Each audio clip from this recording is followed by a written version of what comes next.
Welcome back to Timeless Messages from the I Ching. This is Stephen. Thanks for tuning in. So this is going to be a general reading, and please know that I also do personalized I Ching readings for whatever questions you may have. Information on those is in the description box. So this is a timeless message, meaning that whenever you find this video, if it's in 2 weeks of posting or 10 years from posting, there's a reason you found this video. Your higher self, your angels, your creator, your spirit guides, your divine wisdom has brought you here for very particular reasons.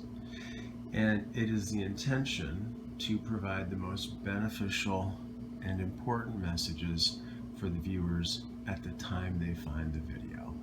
So without further ado, I'm going to pick up the coins and ask that exact question.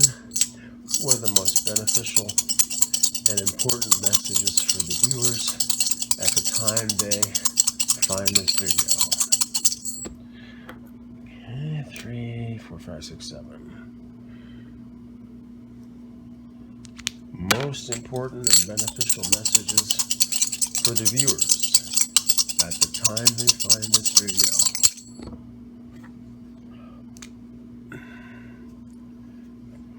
Inline. Most beneficial and important messages for the viewers at the time they find this video.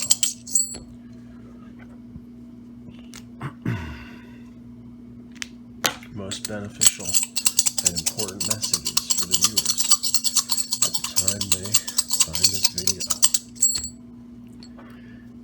6.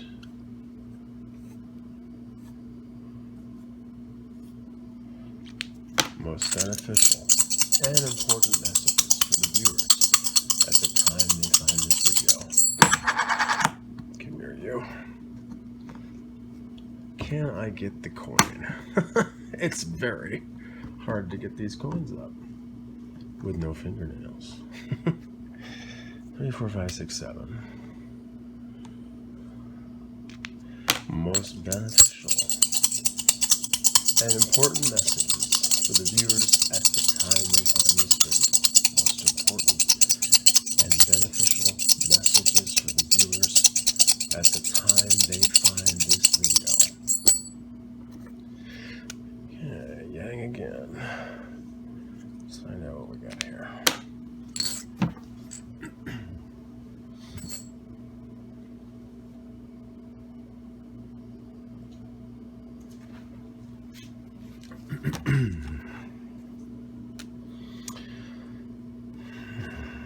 This is Lee, as is this. Yang Yin, what's his chin? Heaven. And Yang Yin is sun. Sun over Lee, 37. 37. With a change, going to Qian over Li, 13. Just make sure that's correct. Yang, yin, yang. 13, yes. Okay.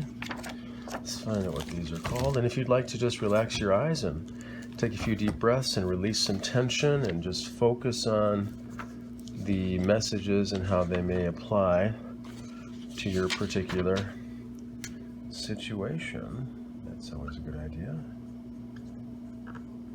The family, the clan. Okay, the family and the clan is the first hexagram, and the second is fellowship with men.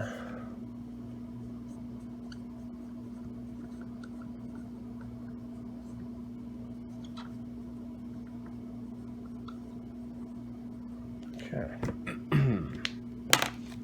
So 37. So just relax, close your eyes, and let the ideas pour through you.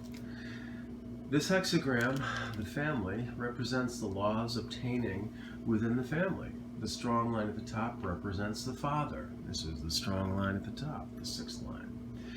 The lowest, the son. This is the lowest, both yang lines. The strong line in the 5th place represents the husband, the yielding 2nd line, the wife. On the other hand, the 2 strong lines in the 5th and the 3rd place represent 2 brothers, and the 2 weak lines correlated with them in the 4th and the 2nd place stand for the respective wives. Thus, all the connections and relationships within the family find their appropriate expression. Each individual line has a character according with its place. The fact that a strong line occupies the 6th place where a weak line might be expected indicates very clearly the strong leadership that must come from the head of the family. The line is to be considered here not in its quality as the 6th, but in its quality as the top line. The family shows the laws operating within the household that, transferred to outside life, keep the state and the world in order. The influence that goes out from within the family is represented by the symbol of the wind, created by fire. So here we have the upper trigram is wind, sun, and the lower is li, or fire. The family, the judgment, the perseverance of the woman furthers. The foundation of the family is the relationship between husband and wife. The tie that holds the family together lies in the loyalty and perseverance of the wife. Her place is within. 2nd line, within the center of the lower trigram. Read that again. Her place is within, 2nd line, while that of the husband is without, 5th line. So in the upper trigram, the 5th line is considered the husband. It is in accord with the great laws of nature that husband and wife take their proper places. Within the family, a strong authority is needed. This is represented by the parents. If the father is really a father and the son a son, if the elder brother fulfills his position and the younger fulfills his, if the husband is really a husband and the wife a wife, then the family is in order. When the family is in order, all the social relationships of mankind will be in order. 3 of the 5 social relationships are to be found within the family. That between father and son, which is the relationship of love, relation of love. That between husband and wife, which is the relation of chaste conduct, pure conduct. And that between elder and younger brother, which is the relation of correctness. The loving reverence of the son is then carried over to the prince in the form of faithfulness to duty.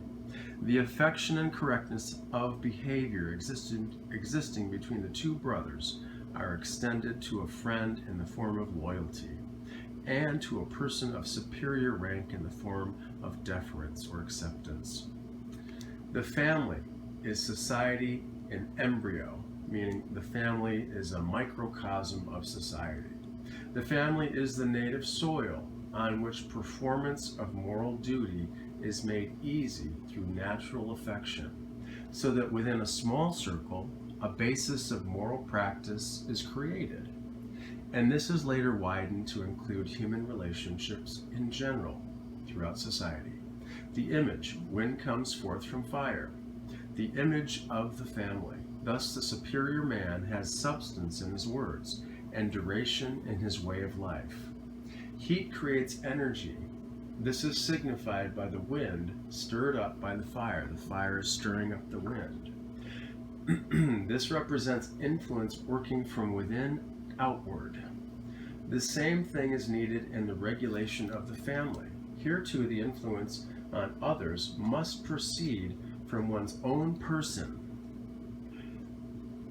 In order to be capable of producing such an influence, one's words must have power, and this they can only have if they are based on something real, just as flame depends on its fuel. So, one's words must have power. So they have to be based on something real, just as a flame depends on fuel. Words have influence only when they are pertinent and clearly related to definite circumstances. General discourses have no effect whatsoever.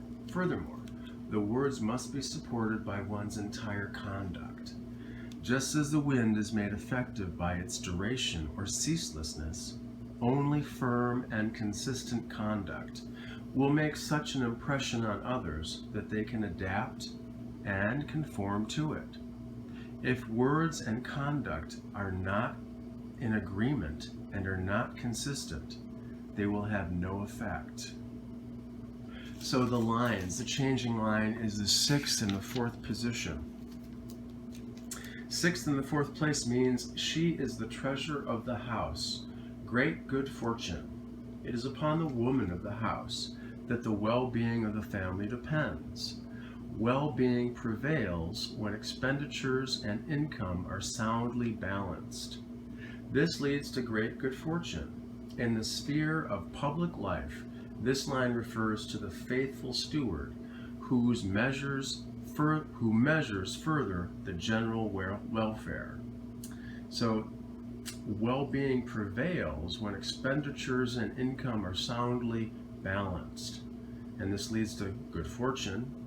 And in public life or in society, this line refers to the faithful servant or steward whose measures further the general welfare. So this is about moderation and balance, not going to extremes in expenditures, and maintaining well-being when everything is soundly balanced. So here we have the family, the balance in all these connections and relationship, which the family, the hexagram of the family represents all these different relationships that we see in husband and wife, father and son, brother, two brothers, and so forth. The influences that go out from the family are representative of society, and they're a microcosm of what we experience later on in life, a training ground.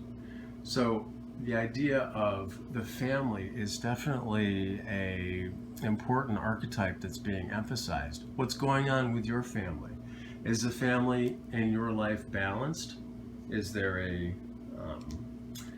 a loyalty, positive energy, peace? Is there a happy energy there? Because when the family is in order, then all the social relationships in mankind and society and humanity will be in order. So check the family dynamic and see how that dynamic can be brought into a greater harmony and peace and balance.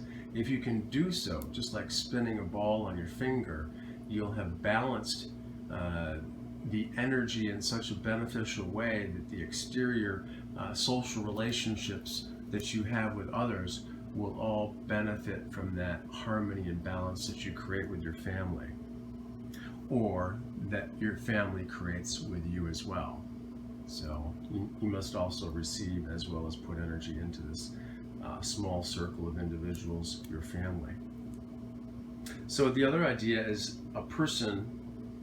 Here we're talking about the superior man, but it could be anyone, a superior person. Their influence must proceed from their own inner person. And if they want to have an influence, their words must have power. And in order for their words to have power, they must be based on something real. Just like fire must have fuel, must have wood, and it must have air in order to burn. So the words must be based on something real in order to have the influence that they want. And our conduct, our behavior must support the words that we say. So we must not only speak about things in the way we would like them to be, but we must act in those ways as well. So if we want greater harmony and peace and positive relations with family members, we can't just speak about it. We have to really behave in that way to have that. So consistent and firm conduct will make such an impression on others, such as your friends and family members, that these other people can accept and adapt and conform to this conduct, this consistent conduct that's in accordance with the harmony and peace that you seek. So if the words that you speak and your conduct are not in accord and are not consistent, then they will have no effect. So something very important to remember, it's not only words that you speak, but your actions together that are going to create that harmony and peace and well-being in the family unit, and then it will extend out to all parts of human interactions in society. So we follow from the family of establishing that foundation, those words, those actions, that correct conduct, and we move toward fellowship with men, number 13. I'll flip over to that. 1 second.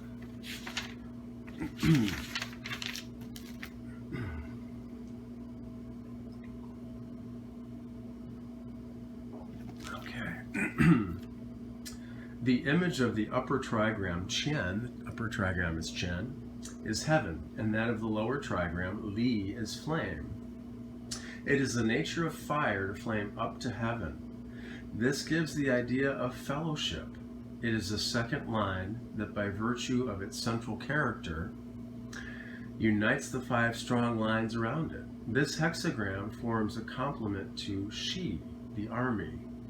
In the latter, the army, danger is within and obedience is without. The character of a warlike army, which in order to hold together needs one strong man among the many who are weak. Here the clarity in this hexagram, fellowship with men, here the clarity is within and strength is without. The character of a peaceful union of men, which in order to hold together needs one yielding nature among many firm persons. So here is the yielding nature right here. All the other lines are yang or masculine. The judgment, fellowship with men in the open.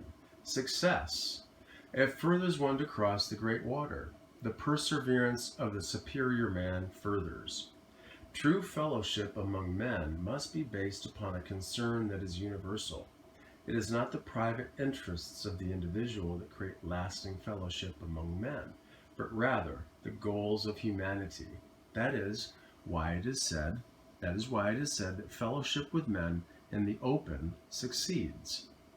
If unity of this kind prevails, even difficult and dangerous tasks, such as crossing the great water, can be accomplished. Crossing the great water is a difficult and dangerous task. Crossing the great water is an image of a larger project or a larger undertaking than simply crossing a small puddle. In order to bring about this sort of fellowship, a persevering and enlightened leader is needed. A man with clear, convincing, and inspiring aims and the strength to carry them out. The inner trigram means clarity, the outer strength. The image, heaven, together with fire. The image of fellowship with men. Thus, the superior man organizes the clans and makes the distinctions between things. Interesting that we have the idea of clans here in this hexagram, and this one, the subtitle or the alternate title is the clan, the family, the clan. And here we have fellowship with men, talking about the superior man organizing the clans. Okay, we have again this idea of the yang or the male energy being the head of this organization, creating organization out of potential chaos and difficulty. Heaven has the same direction of movement as fire. So fire moves upward, as does heaven. Therefore, they're not in conflict. They're not pressing against each other. They are moving in the same direction. Heaven has the same direction of movement as fire, yet it is different from fire. Just as the stars in the sky serve for the systematic division and arrangement of time, so human society and all things that really belong together must be organically arranged. Fellowship should not be a mere commingling of individuals or of things. That would be chaos, not fellowship. If fellowship is to lead to order, there must be organization within diversity. I'll read that once more. If fellowship is to lead to order, there must be organization within diversity. So here we have the idea of fellowship with men. And this could apply to women as well. In this particular hexagram, it is a man union with men. Could be women having union with men, and could be a strong woman among the many who are weak. Okay, there's a fellowship happening here. We shouldn't get too hung up on the gender assignments. It could be an image of yourself. Whether or not you're a man or woman is unimportant. And it could be about the idea of you having social interaction in a group of strong people who may be men. Creating lasting fellowship among men, among people, is a goal of humanity. And if this is done in the open, it will be successful. Meaning, if it is not hidden behind closed doors, if it's able to be seen and experienced out in transparency in the open. So the idea of clarity being within the person and strength being outside the person is very important. Clarity within and strength without. So we should cultivate that within ourselves so that we can be able to connect and have union with these other persons in this fellowship. So the movement of fire and heaven are in accord with each other, both traveling upward. So also in the division and arrangement of time and human society, all things that belong together must be organically arranged. So we're called upon for the idea of having some form of organic arrangement, creating some sort of order where there may have been disorder. And this type of fellowship should not be a mere mingling of individuals or of things, a chaos, a happenstance. That would be chaos. That's not fellowship. Fellowship that leads to order must be organized. It must be an organization. There must be organization within diversity. So there can be lots of differences between those people, but they must have organization within that diversity. There must be a fellowship that's organized, that's harmonious, peaceful, and organically arranged, not chaotically arranged. So here we have, in the beginning, the family, the clan, which talks about the importance of conduct in one's words and creating harmony and peace in the family unit, and then allowing that harmony and peace to extend out to the exterior social interactions with others, as the family unit is a microcosm or a tiny miniature world of society. And then we transition to, I just want to read that changing line on 37 once more.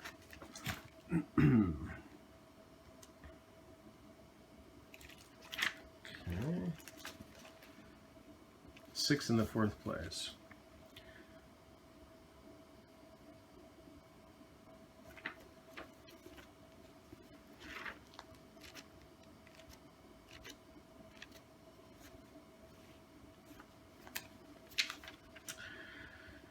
So it's upon the woman of the house that the well-being of the family depends. Well-being prevails when expenditures and income are soundly balanced. Here we have the idea of thrift, of not having too many expenses, of having expenditures and income balanced, not being excessive. For this leads to great good fortune. Okay, that's an important thing in this particular aspect. So keep this in mind when you're considering the family aspect, the foundational aspect of the microcosm that leads to the macrocosm of your interactions, as the expenditures and income being soundly balanced. Moving to fellowship with men, the importance of creating an organic arrangement where there could have been chaos or difficulty, not just a happenstance mingling, but there is an organization within differences between people. There can be lots of differences between these people, just as in a family, but there must be an organization that keeps these people together. So I hope these ideas have spoken to you in a certain unique way based on your situation where you find yourself in. Maybe you've had a question about a particular relationship or how to move forward with a decision, and I hope that this has guided you in a way to understand that more fully. I definitely would recommend that you listen to this reading once or twice more and jot down some of the most important ideas and then try to apply them as much as possible in the next days and weeks and see what happens. Thanks for tuning in, and take care.